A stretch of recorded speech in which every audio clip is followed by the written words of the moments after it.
कुसुमपुर गांव हरे भरे खेतों और शांत वातावरण के साथ बहुत सुंदर लगता है, लेकिन वहाँ एक बार बारिश शुरू हो जाए तो हफ्तों तक नहीं रुकती।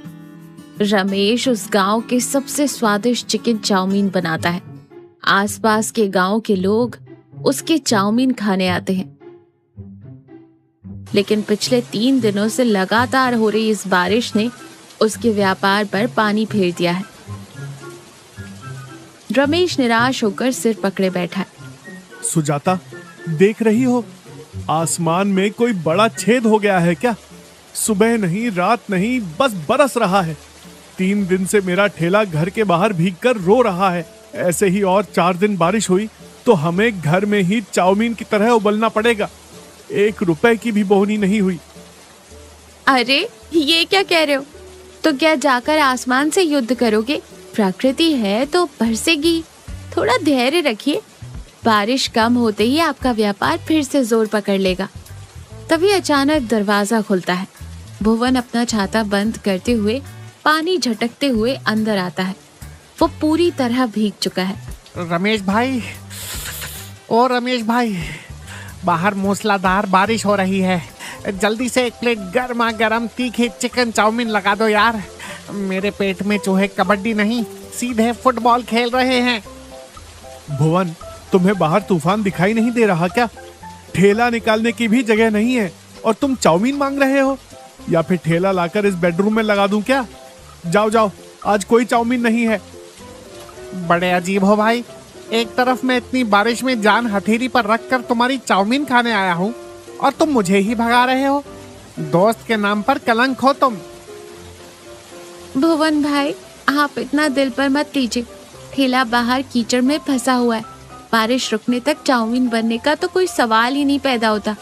चाहे तो आप घर जाकर 1 गिलास गर्मा गर्म चाय पीकर सो जाइए। भुवन निराश होकर अपना खाली पेट सहलाते हुए चला जाता है। रमेश दाढ़ी खुजाते हुए गहराई से कुछ सोचते हुए इधर उधर टहलता रहता है। रमेश बहुत उत्साह से उछलते कूदते हुए आता है। सुजाता बर्तन समेट रही होती है। मिल गया सुजाता, मिल गया।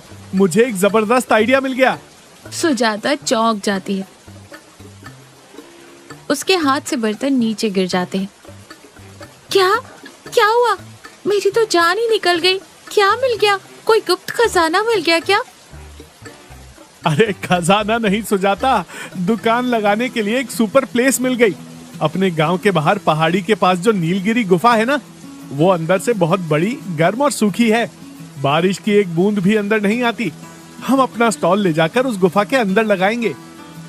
सुजाता सिर पीटते हुए कहती है, आपका दिमाग खराब हो गया है क्या? उस खंडर गुफा में चाउमीन खाने कौन आएगा?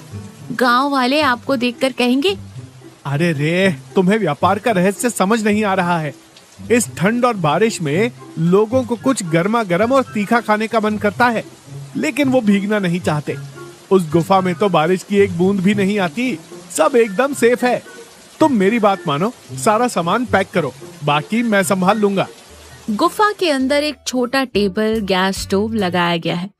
आग की रोशनी में गुफा लाल और सुंदर सी दिख रही है। रमेश चाउमीन बना रहा है। भुवन एक कोने में बैठकर चाव से चाउमीन खा रहा है। मुंह में चाउमीन ठूसते हुए भुवन कहता है, अब्बा वाह रमेश, तुम आम आदमी नहीं हो भाई, पक्के जीनियस हो। गुफा के अंदर गर्मा गर्म चिकन चाउमीन, इसे खाते हुए तो ऐसा लग रहा है जैसे आदि मानव अचानक मॉडर्न हो गए हो। खाओ भुवन, खूब खाओ, लेकिन याद रखना, आज फ्री में देना नहीं हो पाएगा। पैसे कैश में देने पड़ेंगे। पुराने उधारी में ये ऐड नहीं होंगे। पता नहीं भुवन भाई, गुफा में अंदर से अंधेरा भी है। जरा देख कर खाइएगा, कहीं चाव से खाने के चक्कर में चाउमीन के साथ गलती से कोई चिमगादड़ न चबा जाए। ये बात सुनते ही भुवन डर के मारे अचानक खांसने लगता है। गले में उसके नूडल्स फंस जाते और फिर वो पानी पीता है। रमेश और सुजाता जोर से हंसते हैं। उस दिन रमेश का प्लान काम कर जाता है। गांव वाले छाता लेकर गुफा के अंदर चाउमीन खाकर जाते हैं। व्यापार जोरों से चल पड़ता है।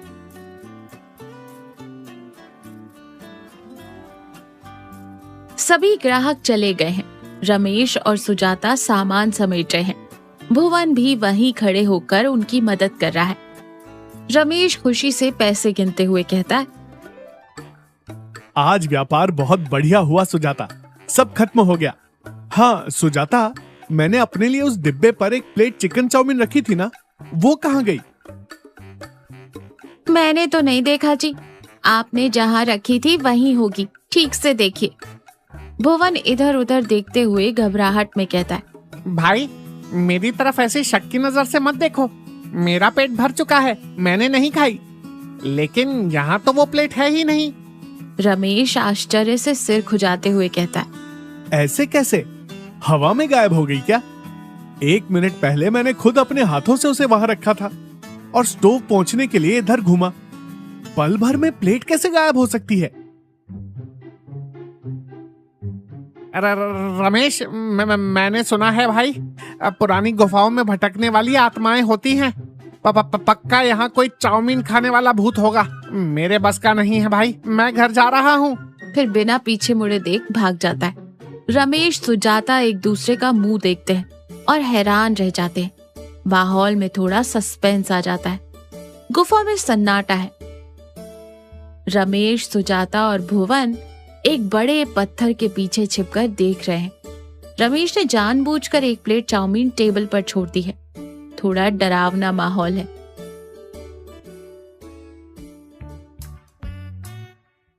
रमेश, पुण्य मिलेगा, मुझे छोड़ दे भाई। अगर भूत ने मुझे देख लिया तो चाउमीन की जगह मुझे ही तेल में फ्राई करके खा जाएगा। चुप रहो भुवन, वो भूत जो भी हो, आज मैं उसे पकड़ कर रहूंगा। तभी गुफा के अंदर अंधेरे से धीरे धीरे कदमों की आहट सुनाई देती है। तीनों अपनी सांसें रोककर देखते रहते हैं। अंधेरे में से एक बूढ़ी औरत गोमती धीरे धीरे कांपते हुए बाहर आती है। उसके कपड़े मैले और फटे हुए हैं। चेहरे पर कमजोरी और भूख साफ दिखाई दे रही है। वो डरते हुए चारों ओर देखती है और फिर टेबल के पास आती है। वो बेहद भूखी नजरों से चाउमीन की प्लेट को देख रही है।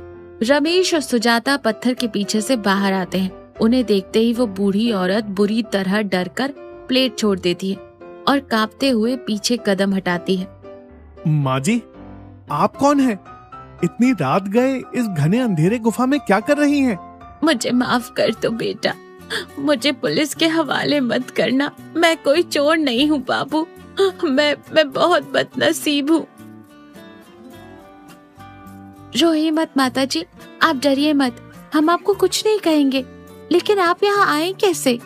मेरा नाम गोमती है बेटा, मैं पास के गांव में रहती थी। 4 दिन पहले आई बाढ़ में मेरी झोपड़ी ढह गई, सब कुछ बह गया।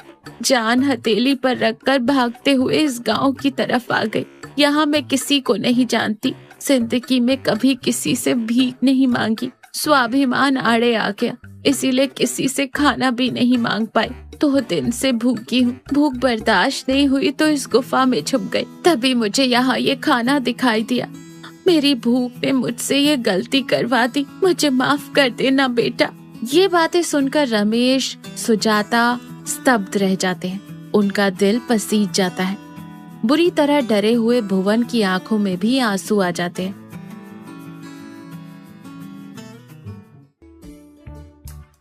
अरे माँ जी, इसमें माफी मांगने वाली क्या बात है? ये रमेश मेरा जिगरी दोस्त है, इसके पास बहुत सारी चाउमीन है। आपको जितनी चाहिए आप उतनी खा सकती हैं। माँ जी, आपने जो किया वो चोरी नहीं है। सच कहूं तो आज आपने मुझे जीवन का एक महान सत्य सिखाया है। इंसान जो भी मेहनत करता है, कमाता है, वो बस 4 निवाले खाने के लिए ही तो है। मेरे हाथों में इतना अच्छा खाना बनाने का हुनर है, और अगर मेरा खाना भूख से तड़प रहे किसी इंसान के काम ना आए तो मेरे इस व्यापार का, इस कमाई का क्या अर्थ है माँ जी? सुजाता आंसू पोंछते हुए तुरंत स्टोव जलाती है और कहती है, माँ जी, आप कल की वो ठंडी चाउमीन मत खाइए, बस 2 मिनट बैठिए, मैं अभी आपके लिए अपने हाथों से स्पेशल गर्मा गर्म चाउमीन बनाकर खिलाती हूँ। सुजाता तुरंत कढ़ाई रखती है और खुशबूदार गर्मा गर्म चाउमीन बनाकर गोमती को देती है। गोमती इस गरम खाने से बहुत खुश होती है। उसके चेहरे पर सुकून और शांति दिखाई देती है। माँ जी, आज से आपको इस अंधेरी गुफा में, इस ठंड में रहने की कोई जरूरत नहीं है। जब तक आपके लिए कोई रास्ता नहीं मिल जाता, आप हमारे साथ हमारे घर में रहेंगी। ये मेरा वादा है। गोमती हाथ धोकर खुशी के आंसुओं के साथ रमेश के सिर पर हाथ रखकर आशीर्वाद देती है। खुश रहो बेटा, तुम्हारा घर परिवार सुखी रहे। भगवान तुम्हारे व्यापार को हमेशा दिन दूनी रात चौगनी तरक्की दे। और रमेश भाई, माँ जी ने जो प्लेट खाई है उसके पैसे भी मेरे ही खाते में लिख लेना। आज भूत के बहाने ही सही, मुझे सच्ची इंसानियत और अच्छे दिलों के दर्शन हो गए। भुवन की बातों से सभी जोर से हंसते हैं। माहौल बिल्कुल खुशनुमा हो जाता है। रमेश अपना बड़ा सा छाता खोलता है। सुजाता, रमेश, भुवन और गोमती सभी मिलकर उस छाते के नीचे बरसती बारिश में गुफा से अपने घर की तरफ पैदल चलते हुए जाते हैं।